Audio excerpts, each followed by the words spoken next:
આજે તો કામ ઉપર આવતો તો બહુ કંટાળો ને આજે બેન રહ્યા પહોંચી પૂનમ. હર હર મહાદેવ ને જય માતાજી. બધા આપણે સરસ મજાના તૈયાર થઈ ગયા હતા ને બધાને ગુડ મોર્નિંગ. અને આપણે નાસ્તો કરવાનો બાકી હતો, નાસ્તો કરવા બેસી ગયા હતા ને પછી આવી ગયા આપણે મહાદેવના મંદિરે. મહાદેવના મસ્ત મજાના દર્શન કરી ગયા અને પછી આપણે નીકળી ગયા કામે જવા માટે રોજની જેમ. 8 hours later.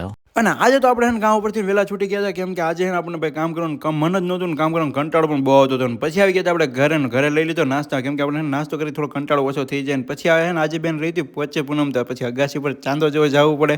અને પહેલાં તો ભાઈ અમારા મોટા બેન એટલે કે જલપાબેન આવી ગયા હતા ને પછી એને પહેલાં આપણે ચાંદો જોઈને પછી એને કહી દીધું તું જમે. અને પછી આપણે નાના બેનની વાર હતી તુલસીબેનનું, તો પછી એને પણ આપણે ચાંદો જોઈને કહી દીધું તું જમે.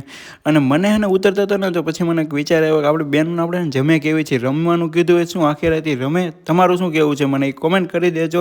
અને પછી અમે બધા બેસી ગયા હતા જમવા માટે. ને આજે છે ને એ પૂછી પૂનમ એટલે બા ને એમ કહે છે કે ઘરે ખીરને એવું બનાવવું પડે. અને પછી અમે ખીરને પૂરીને બધું બનાવ્યું હતું ને પછી અમે બધા બેસી ગયા હતા જમવા માટે. અને આ વિડીયો તમને સારો લાગ્યો હોય તો લાઈક કરી દેજો અને મોર મિની વ્લોગ જોવા માટે અમારા ચેનલ કરી દેજો સબસ્ક્રાઈબ.